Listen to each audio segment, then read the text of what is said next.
In 1995, Joan Osborne recorded a song that shot up the charts, peaking at number 4 on the Billboard Hot 100 in the US and topping the charts in Canada, Australia, Sweden, and other countries. It became her only charting single and earned her 3 Grammy nominations for Song of the Year, Record of the Year, and Best Female Pop Vocal Performance.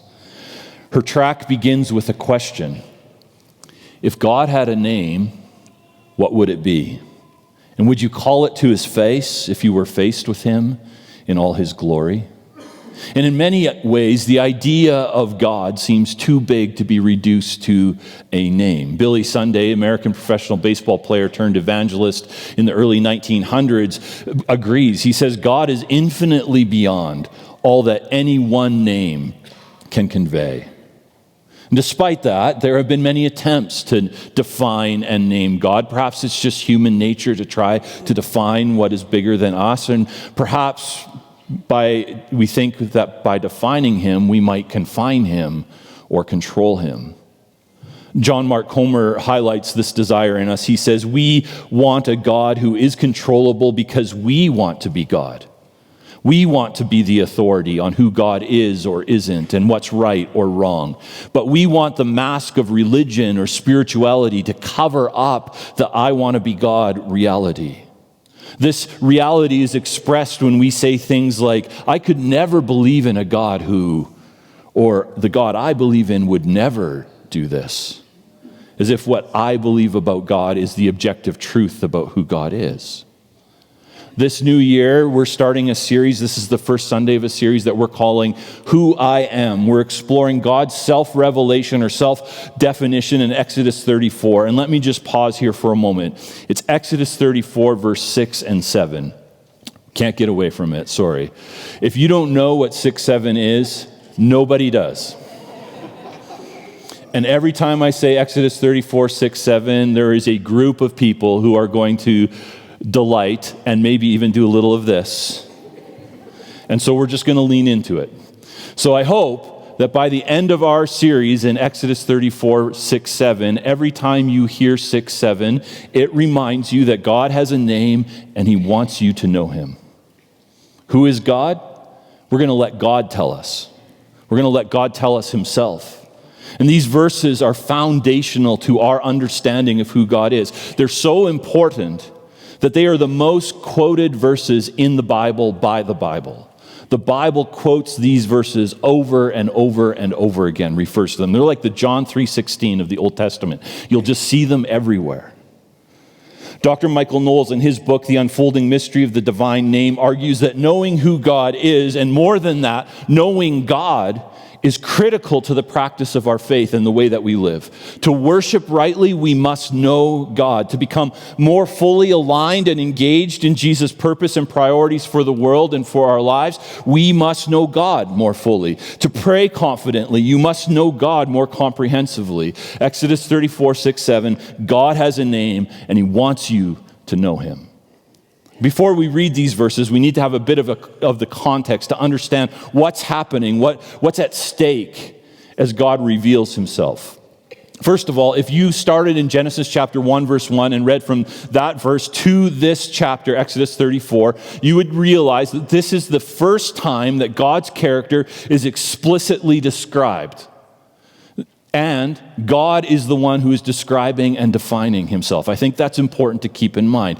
There are other places where God interacts with his people and we can infer things about God's character. His character is revealed through his relationships and through his interactions with people. So for example, when he kicks Adam and Eve out of the Garden of Eden, we can infer that God is a God who punishes sin.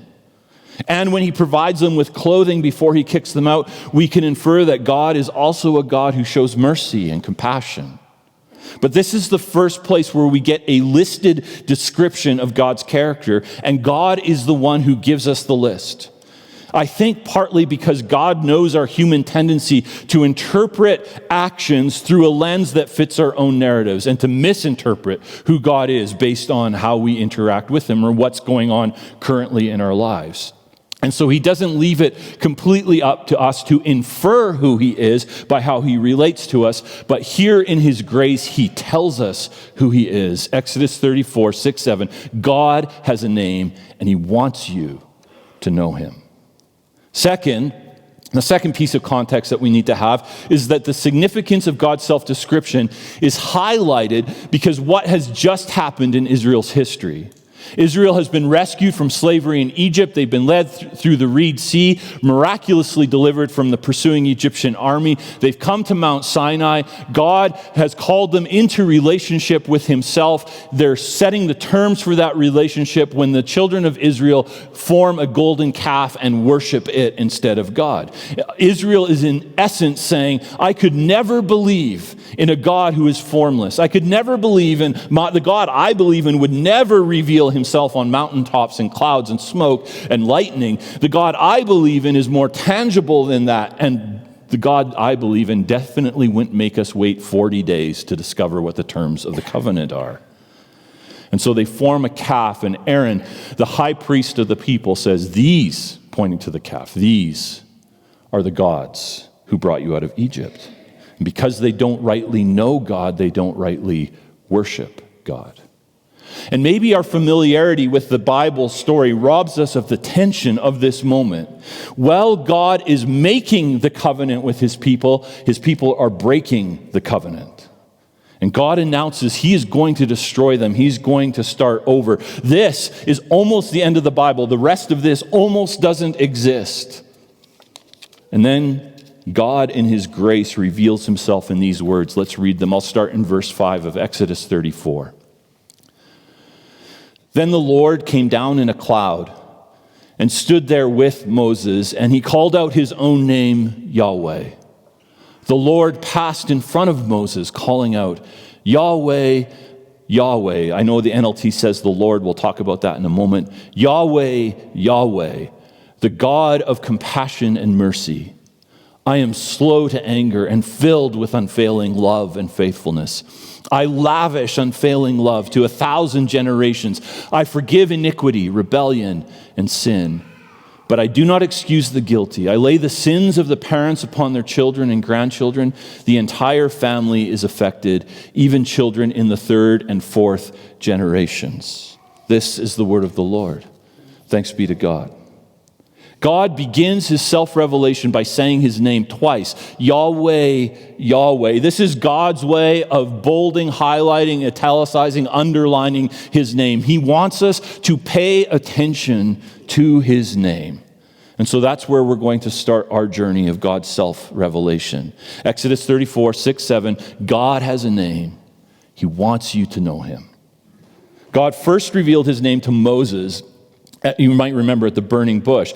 Moses grew up as an adopted royal son. He was a Hebrew, but was adopted into the Egyptian royal family. And one day he's out exploring what's happening in his country, and he sees one of his kin, one of his blood relatives, being abused by an Egyptian. So he kills the Egyptian, thinks he gets away with it, thinks it's a secret, but then discovers the secret is out. He has a price on his head, so he runs away into exile. 40 years later, as he's keeping sheep for his father-in-law, he sees a bush that is on fire but isn't burning up, and a voice identifying itself as the God of Moses' father, the God of Abraham, the God of Isaac, and the God of Jacob, speaks from the bush and indicates that he has seen the oppression of his people in Egypt. He's heard their cries, and he has come to rescue them and lead them to a homeland where they can have security and prosperity. And then this voice tells Moses that he has to go back to Egypt and convince Pharaoh to release the Israelites. And Moses' reply after he says, well, who am I to do that? He says, well, who are you? Except he's more subtle. He says, what if the people ask who you are? I have a friend who does this regularly. If they're in conversation with somebody that they should know but have forgotten their name, they will turn to me and say, have you met my friend Jeremy? And then it's my job, I know that's my cue, to reach out my hand and say, hi, I'm Jeremy, what's your name? I would never do that to you. Actually, I will. It kind of seems like Moses is doing the same thing here, right? Like I know your name, but what if the people don't know? What should I say? And then God says his name in Exodus chapter 3, verse 14 and 15. He says it 3 times in 3 different ways. First of all, he says, Haya Asur Haya, that's Hebrew for I am who I am, or I will be who I will be. And then more simply, he says Haya, or I am, I will be. And finally, in what scholars call the tetragrammaton, which just means it's 4 letters. They could have just said the 4-letter name. That would have been easier for us, but they got to be fancy. So it's Yahweh, YHWH, which is how Moses is supposed to introduce God to the people. It's the Hebrew form of I am in the third person, he is, which makes sense, right? If he went to the people and they said to him, well, who is God? And Moses said, I am, that would be confusing. And so God gives him the name Yahweh. He is, he will be.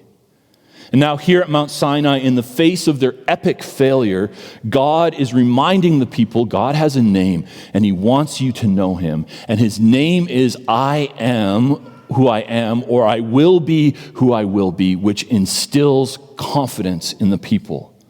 Essentially, he's saying to the people, I am still the God who saw your oppression. I am still the God who heard your cries of desperation. I am still the God who came down to rescue you and lead you to a promised land of security and prosperity.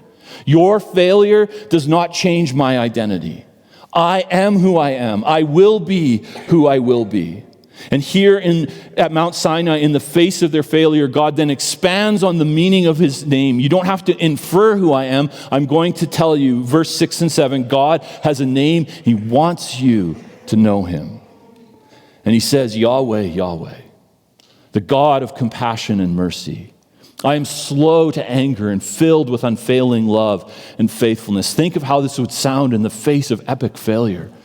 I lavish unfailing love to 1,000 generations. I forgive iniquity, rebellion, and sin, but I do not excuse the guilty. I lay the sins of the parents upon their children and grandchildren. The entire family is affected, even children in the 3rd and 4th generation. By putting this description with his name, he is revealing, as John Mark Comer puts it, that whatever God is like, he is that way consistently.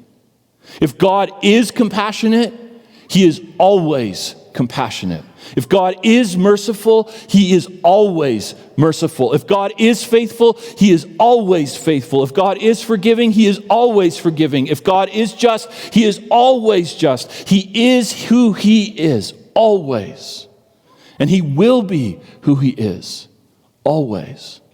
And we might have some trouble with that. We might have trouble putting together how God can be consistently just and consistently merciful, but God doesn't, and we'll explore that as we go along. Or we may have trouble based on our circumstances. How is what I'm going through? How is what my loved one is going through? How is that God's compassion? How is that God's kindness? How is that God's grace? And we need to learn, as the Israelites learned, that God's identity does not depend on our circumstances. It does not depend on our failure. This idea that God is consistent with who he is a foundation for trust through the rest of Scripture. In Malachi, it gives the Israelites confidence that God will not destroy them, even though they're in exile. If God is merciful, he will always be merciful. In Hebrews, it gives us confidence to remain faithful, to keep pursuing the kingdom of God. Because if God is faithful to his promise, he will always be faithful to his promises. In James, it gives us confidence that he will give us what we need when we need it. If God is full of grace, he will always be full of grace. Exodus 34, 6, 7, God has a name, and he wants you to know him. He wants you to know that he is consistent and dependable and faithful and trustworthy. So Yahweh, the name, instills confidence. He will always be who he is. And Yahweh invites relationship. See, God's self-description isn't so much to be read as a series of theological statements about God, but an invitation to experience God. God has a name, and he wants you to know him. And as Dr. Knowles reminded us at the beginning of the sermon, knowing God is more than knowing about God. Because God doesn't just want you to know that he is compassionate and full of mercy. He wants you to experience his compassion and his mercy.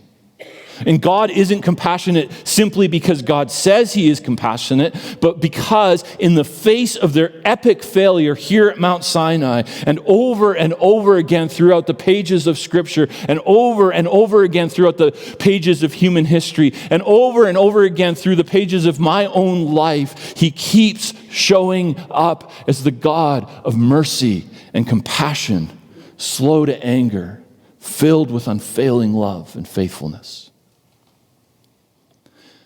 When Moses first asked God's name in Exodus chapter 3, it isn't so much, what do I call you?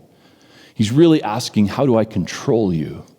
How do I define you? Because if we can box God in, then he feels safer somehow, doesn't he? And God's name is a refusal to be boxed in. Who are you? I am who I am. It's not very telling. And we'll talk more about that in a moment. But his name is also an invitation to relationship. Who are you?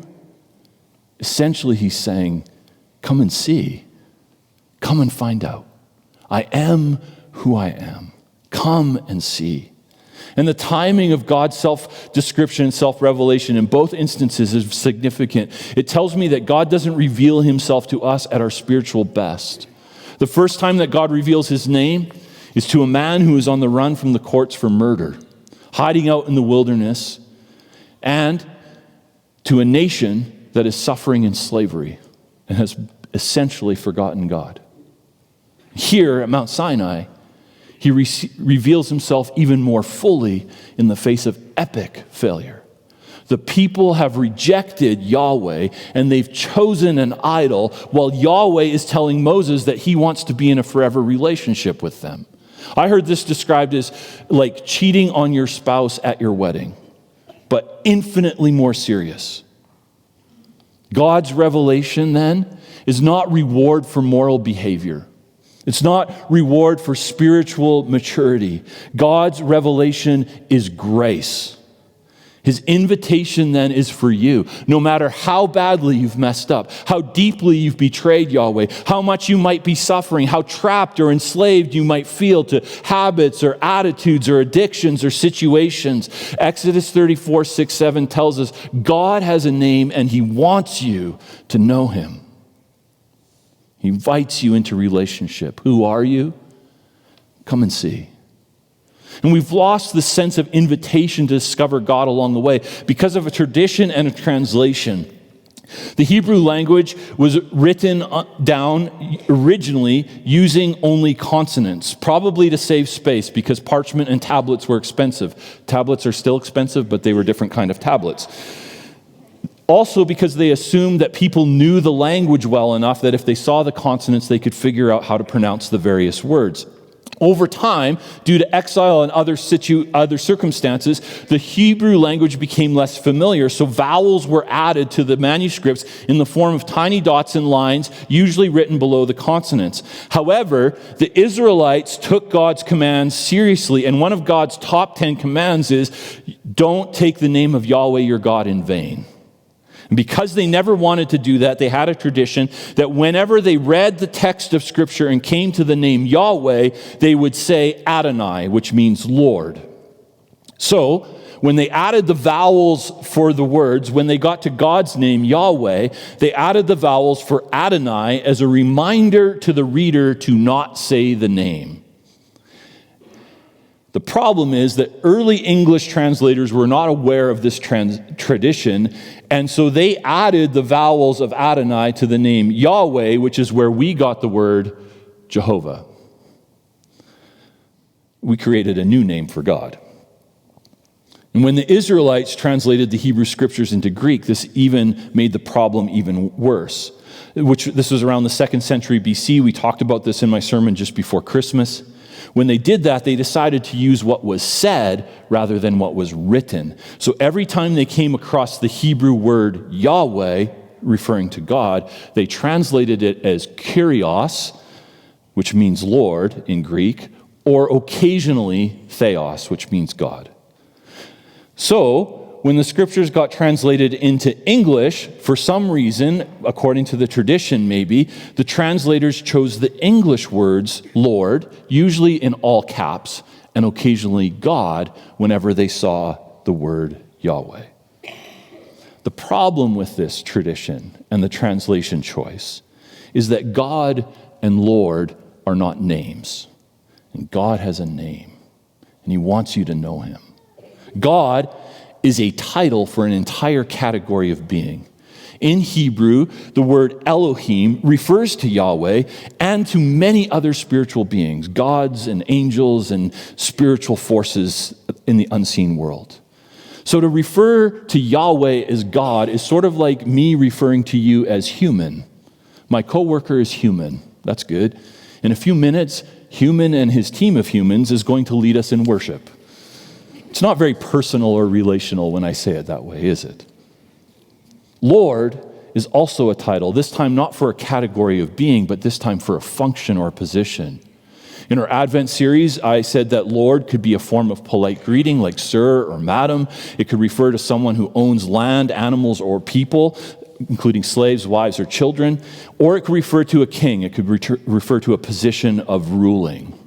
It would sort of be like to always call Yahweh Lord would sort of be like me refusing to call my wife by her name, but just referring to her as wife all the time. Or worse, the wife. It's not very personal or relational, is it? And so the desire to avoid taking the name of Yahweh in vain may have been well intended, but the unintended consequence is that it created distance. Yahweh invites relationship. Who are you? Come and see. Come and discover. Exodus 34:6-7. God has a name, and he wants you to know him. I wonder if part of our collective reluctance and historical reluctance to use God's name isn't only because we're afraid of taking Yahweh in vain. It's because intimacy with God is scary. Some people feel fear of deep water or towering heights or vast spaces. And so perhaps at the base of that fear is a fear of losing ourselves or our bearings in the vastness. And Yahweh is vast. Yahweh means there is always more to discover. Who are you? Come and find out. There are higher heights, there are deeper depths, there are wider vistas to explore. And just when you think you've come to the end, you hear the invitation again. No, there's more. Come and see. When God invited the Israelites into relationship with him, to form a covenant with him, he invited all of them to come up the mountain with Moses. I think we lose this. While they're preparing themselves to meet with God, they aren't allowed to touch the mountain, but Exodus 19:13 says, however, when the ram's horn sounds a long blast, then the people may go up the mountain. They were all invited to go up the mountain to meet with God. And then for 3 days while they're getting ready, lightning flashes, thunder crashes, a dense cloud covers the mountain. On the third day, Yahweh descends on the mountain in the form of fire. Smoke billows up into the sky, and the ram's horn sounds. And the people say, you go. And they stand at a distance, and they refuse to go up the mountain. And I wonder if our collective reluctance, our historical reluctance to use God's name is the modern equivalent of seeing the fire and the smoke and shrinking back in fear. Getting too close to that is dangerous. And we're using God and Lord to keep our distance when he invites us to know him as Yahweh. John Mark Comer challenges me, and hopefully you as well. Do I have the courage to step into the cloud? It's one thing to read a book about God.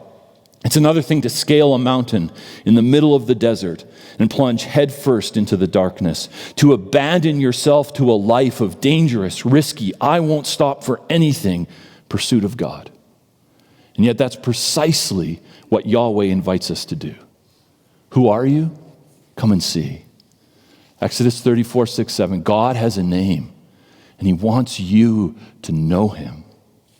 Of course, the other way that we deal with God's greatness is to reduce him to a more manageable size, which is really what the people did when they created an idol, right? That God, Yahweh, he's too big and loud and scary. I'm not getting close to that. Joan Osborne's second verse of her song says, would you want to see if seeing meant that you would have to believe in things like heaven and in Jesus and the saints and all the prophets? In other words, when we come to God, we get all of God. We don't get to reduce him or redefine him in order to control him or make him safe or manageable. The Israelites took one look at that and they said, if Yahweh is an invitation into relationship with that, no thank you. We want something a little less than that. And I think we do the same thing in our relationship with Yahweh when we reduce him to a buddy, to daddy. He is relational, but he still is what he is. And we must draw near to him, not as we want him to be, or as we would like him to be, or as we want to remake him to be. We draw near to him as Yahweh. And the amazing thing is that even though the Israelites rejected the invitation to relationship and then seek to redefine him and remake him in ways that ultimately reject and deny him, he doesn't give up. This revelation comes after that action. He comes to them again in Exodus 34:6-7. God has a name. He reminds them of his name, Yahweh, Yahweh. And he wants you to know him. No matter how many times you've rejected him, no matter how many times you've reduced him, no matter how many times you've attempted to redefine him in ways that ultimately deny him, he shows up as Yahweh, Yahweh. The God of compassion and mercy, slow to anger, filled with unfailing love and faithfulness, lavishing love to 1,000 generations. He extends the invitation to relationship again and again. Yahweh instills confidence. He will always be who he is. Yahweh invites relationship. Who are you? Come and see. And Yahweh inspires worship. Dr. Knowles again says, the God of Israel is certainly not a personal God in the sense that one might employ a personal trainer or personal assistant maybe to meet some personal needs. Yet Israel's God is indeed personal in the sense of being consistently interested in persons. Here, Dr. Knowles is navigating that tension that Yahweh wants you to know him, but it doesn't mean you get to define him. He is who he is, independent of what you think about him or what you've done. And we only know Yahweh because Yahweh has chosen to make himself known to us. When Yahweh first reveals his name, he gives hints of his character. He has seen his people's oppression. He has heard their cries for help, and he has come to rescue. But the fullness of his name is only revealed when Yahweh chooses to reveal it further here in Exodus 34:7. God has a name. He wants you to know him. We know Yahweh because Yahweh makes himself known. And Dr. Knowles sees a reversal of the usual order of worship in this. You see, typically in worship, the presence of the God is invoked by calling his name. Just like if you called out mom in the middle of the night, you're asking your mom to show up, to come and help. And so the ancients would call their God's name or names to get their gods to show up when they wanted them to or when they needed them to. But here, it's Yahweh who calls his own name. Meaning that human beings can call upon the name and celebrate the attributes of God only because God has first chosen to declare them.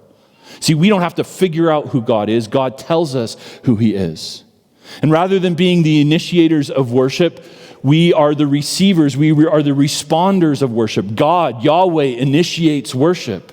Meaning further that we come to worship not on our own terms, not to get something from it, but we come on Yahweh's terms.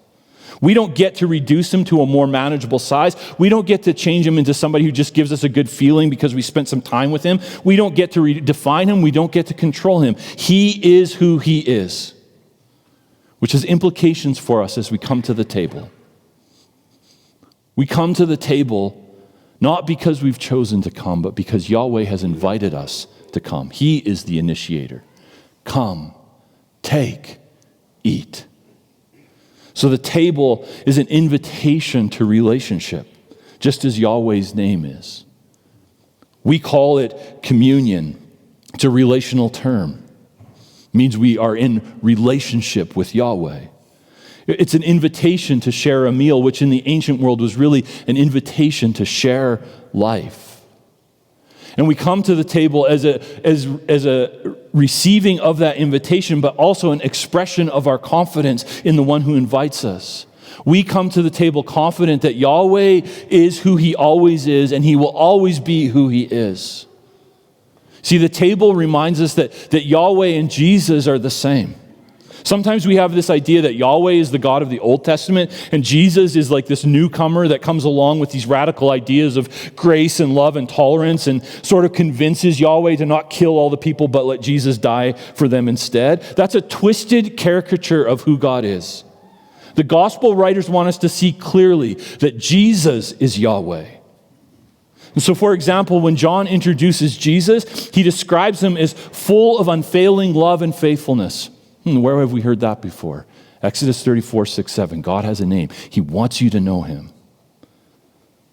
When he's given the name Jesus, the God who saves, it reminds us that he is the God who saw his people in Egypt, heard their cries of oppression in Egypt, and came to rescue them, and now has heard our cries and seen our situations, whatever it is, and has already come in the person of Jesus to rescue us. Jesus is Lord. The confession that we make in our baptism echoes the tradition of using Adonai or Kyrios, Lord, in Hebrew or Greek, instead of Yahweh. The central Christian confession is that Jesus is Yahweh. Yes, he is King of Kings. Yes, he is Lord of Lords. But Jesus is God. And the implications for the crucifixion are massive. It means Yahweh in the person of Jesus is hanging from that cross. It means it's Yahweh who invites us to come to the table. Come and see, come and take, come and eat. Jesus is full of compassion and forgiveness and mercy and faithful love because he is Yahweh. He was in Exodus 34:6-7 at Mount Sinai, the God who has a name and wants you to know him. And he still is today. Ultimately, Yahweh's character was not fully expressed at Mount Sinai, but at Mount Calvary. In Jesus' death for you, even though you continually reject his invitation, diminish and redefine him in ways that ultimately deny him, he comes to us again and again and reminds us through broken bread and a cup that he is the God of compassion and mercy.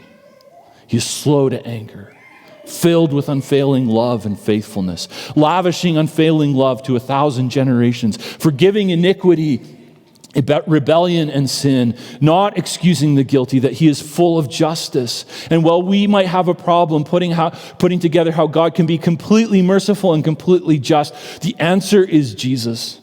The answer is the cross. Because the fullest revelation of Yahweh isn't ultimately Mount Sinai. It's Mount Calvary. And the invitation is still to draw near, to come and see, come and trust,